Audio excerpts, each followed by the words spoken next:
Hey everybody, this is Darren Van Dam and you're watching Flick Connection, the show that helps you get more out of movies. And today I'm going to give you my spoiler-free thoughts on Mile 22.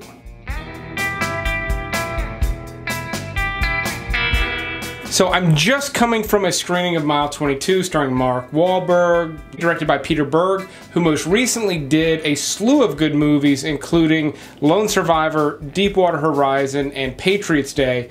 All three of those based on real life events, and I think Berg did an incredible job with those movies, sort of putting you there and putting you in this fairly realistic situation. He does sort of the same thing here, except this is not a true story. It's just an all-out action movie, but the action is very, very tactical, very, very realistic, yet some of the story elements are not at all. And that was one of my biggest gripes with this movie, is that I kept kind of getting thrown back and forth. I like this concept on paper, this sort of, you know, straightforward shoot-'em-up action movie that is just shot very technically accurate. Even just saying it right now, it makes sense to me. It sounds like a good idea, but it almost confused me while watching it. Now, no, it didn't literally confuse me. I'm not a fucking idiot, but it did sort of like play with me back and forth where I'd question things. I'm like, well, that would never happen.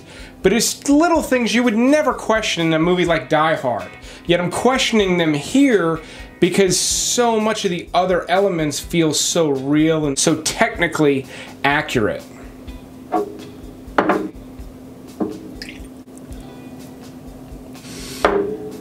So that's gripe one. I did enjoy the time that I spent in theater. Ooh. It's about 90 minutes, so it didn't really drag out. I didn't feel like I was spending too much time with the setup, and the setup time was fairly fast-paced. Now, that is something that some people are going to have an issue with. Mark Wahlberg is a very different character in this one, which I like. I don't like seeing just the same Mark Wahlberg in every single movie, but he has like this condition, like this heightened intelligence that causes like anxiety and like a franticness, and he's constantly pulling on this little rubber band on his wrist, and he's snapping it. Which I get, it's a cool little device in the movie, but they should have cut a few of them out. There's also this very frantic editing where it's cutting back and forth, and it works. It kind of puts you in that state that he's in, but it does get to be a little bit oppressive in my opinion. Not a terrible thing, but I could see where some people are maybe going to have an issue with that as well.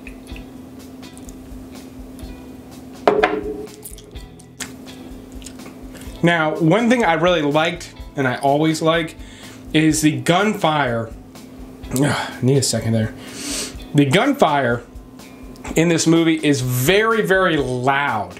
There's nothing there are things I hate more, but quiet gunfire in a movie is just, you're wasting a moment.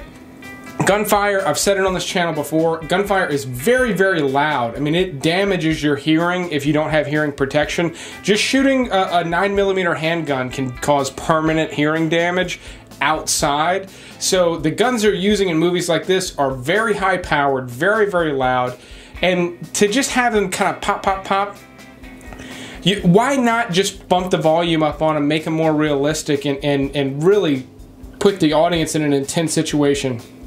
And that's exactly what this movie does. The seats rumbled. It was almost too loud. Now, I did see this in like the RPX or whatever Regal has. It's not quite IMAX. It's just a louder one. But I would imagine anywhere you're going to see this, it is going to be fairly loud. And that's a good thing. Like, if you're going to watch this, essentially a 45-minute shootout, you want it to really kind of rattle your cage a little bit, and Mile 22 does do a very good job of that. So I liked a lot of elements of it, but ultimately, I feel like they didn't quite achieve what they were trying to achieve. I feel like it wasn't quite there, and then with no spoilers, the movie does do one or two things that really sort of disappointed me. Now, my goal here is not just to give you like an accurate film review of this movie, is to give you an idea as to whether or not you should go see it.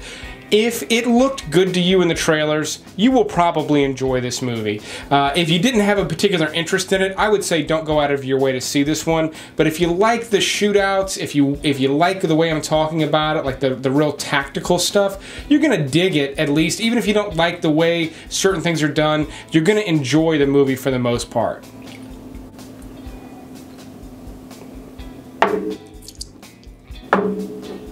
Now to give it my official review, unfortunately, I'm going to give this one 2 shots, and I'm just going to give it a little splash. You know what? That's not even quite accurate enough. Yeah. That's about the best I can do for this movie. A little below average in my opinion. I did want to like this one a lot more. To be perfectly honest, it's probably not one I would see again. But because this is Flick Connection, most of you know me for recommending movies you can watch on Netflix and other streaming platforms. This movie's got great shootouts, but no shootout, in my opinion, has yet to top Heat, which is currently available on Netflix. This movie reminded me a lot of a weaker movie called No Escape with Owen Wilson and Lake Bell. That movie was better than I had expected it to be. It's just a non-stop people trying to get out of a city type of a thing. A lot less shooting, but still a very an escape type of a movie. That is a good alternative to Mile 22. And then The Kingdom is also on Netflix, also directed by Peter Berg. An inferior movie to Mile 22, I will say. Now, it is available on Netflix, so I recommend watching it. It stars Jamie Foxx and Jennifer Gardner. It is good, but it's very slow leading up to the action, and then its action sequence is very similar to a lot of what you get in Mile 22. Mile 22 does it better, it does it longer, it's more epic, it's more intense. So if you like The Kingdom at all, you will really, really like Mile 22. At least I think so. So that is my review for Mile 22 with no spoilers. I am also poised... I get tongue-tied every time I start drinking for these reviews. I'm also posting a spoiler review, which I'm filming immediately after this one. If you want some spoilers, check that out. If you've seen the movie, definitely check it out. Leave me some comments. We can share kind of our thoughts on it. But that one will be going up later today. But I will keep making episodes like this one as long as you keep checking them out. But thanks for watching this one, and you will see me next time.